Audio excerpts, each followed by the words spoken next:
Hello, I'm Columbus Posey, and I served as president of SACRAO in 1976 and 77. I guess our biggest single problem was probably financial. Nothing much has changed.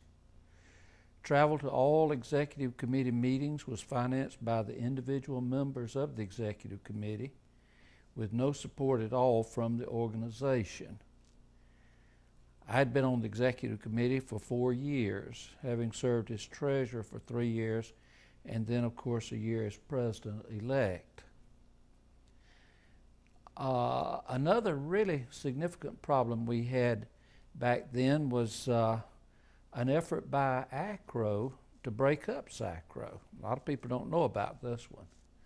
We had heard about this effort as a rumor, but it was several years later that this effort was confirmed to me by somebody who knew what was going on. The problem, from SACRAO's point of view, as I understand it at least, was that SACRAO, with the experience available from its double tier of associations, that is the state associations and the regional, was in a position to develop more good leaders than the other associations.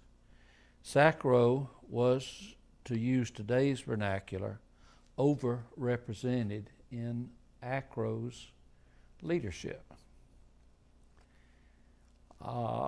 Needless to say, this effort did not amount to very much in terms of actual fruition. As a matter of fact, we expanded soon after that to include Arkansas and Oklahoma. Our meeting in 1977 was in Atlanta. And by the way, that's the only Atlanta meeting that we've had since SACRAO ceased to be an auxiliary association of SACs. And it seems to me we probably ought to think about going back to Atlanta soon. The meeting was held at the Century Plaza Hotel. The tradition of the Tuesday evening buffet had been begun by Gene Cropsey when we went to Tampa in 1973. He hosted a wonderful before-dinner party on his campus in one of the old Flagler Hotel buildings. Not to be outdone, the next year when we went to Biloxi, Bill Fearling, the local arrangements chair at that meeting, had undoubtedly the greatest of all of these SACRAO events that I've ever attended, with due respect to everything that's gone on since then. It was at Mary Mahoney's, and the food, the fellowship, the entertainment, all of it was just spectacular. Conversely, the next year we were in Orlando. The hotel was not experienced in dealing with conferences, and to put it politely, the Tuesday evening affair was a disaster. They wound up by just bringing stacks of bologna, unopened loaves of bread, and jars of mayonnaise and mustard that hadn't even been opened out for us to make our own sandwiches or do whatever. I, of course, had the assignment to make sure that didn't happen in Atlanta, and that was part of much of the conversation with the people at the Century Plaza. As it wound up, we had a wonderful meeting, a great evening. We had 4 people there just shucking oysters, for example, and all the good food that one would want. We had a lady every evening playing guitar and singing for us in the attitude adjustment period after the last meeting of the afternoon. None of this, of course, could have happened without the extremely able support of the late Bert Carroll of Emory University and Claire Swan of the University of Georgia, who both of whom served as co-chairs of local arrangements that year.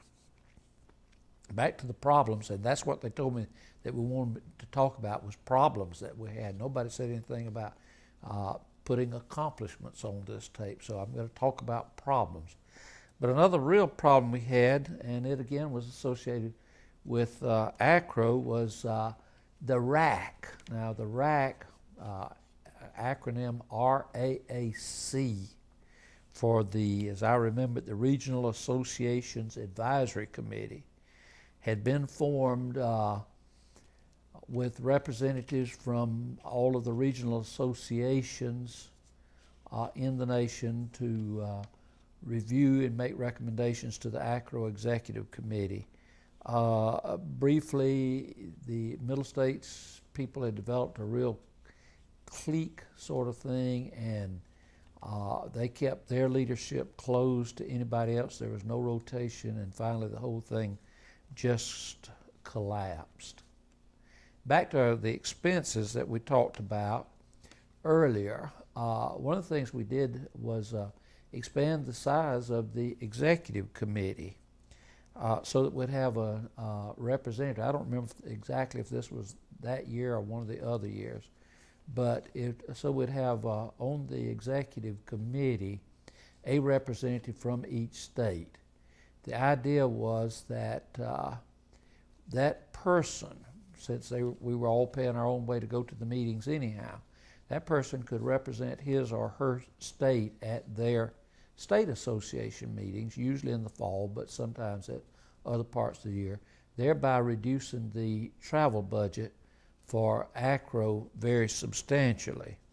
We kept the notion of having the enlarged executive committee, although since then we have not cut out the travel. We still have people visiting from state to state, and I guess that's a good thing.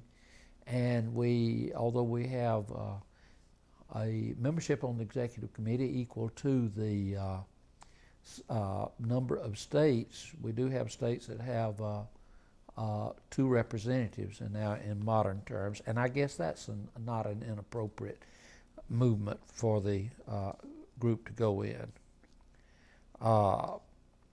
Things, though, just aren't like they used to be. For example, back then the nominating committee was always the 3 last presidents. The feeling was they didn't have a bone to pick. They had done their thing, and life was over for them. That's kind of the way I've been since my retirement. We did accomplish some things, although, as I said, my assignment was not to talk about accomplishments. We had, as I remember it, about 320 representatives at that particular meeting, and that was the largest we'd had to date. Of course, I think nearly everyone since then has been the largest to date, and I hope that trend continues for some time. I did leave out one little problem we had. I guess most of you all remember our good friend Charlie Bay. Charlie was deeply concerned that the community college membership was not appropriately or adequately represented in the leadership of the group. And I remember when the meeting was over, he was adamant that he and I sit down and have a long talk, and we did on that last afternoon for about 2 hours in my suite, and Charlie really read me the riot act. I won't give Charlie credit for the change, but it was only a couple of years later that or so that Glenn Rose was named president, and he came from Broward Community College. So the community college people were very visibly represented soon after that. If I had any successes, and I'm not for sure that I did, but if I did when I was president, I can only attribute them to the great leadership of my predecessors, especially Al Clary and Bert Ackerman and Bob Kozer and Bobby Cochran, of course, and Mo Phelps. All of those were good people and brought unique attributes to our association that are still remembered to this very day. For example, the whole committee system and concept was really developed by Bert Ackerman. after he had done something similar at Kentucky SACRAO. I'm supposed always to end with a quote, and so my quote for today, it seems most appropriate to me at least, if not to you, is to look to Mark Twain and remember what he said, that man is the only animal which blushes or needs to. Thank you very much. Enjoy the meeting.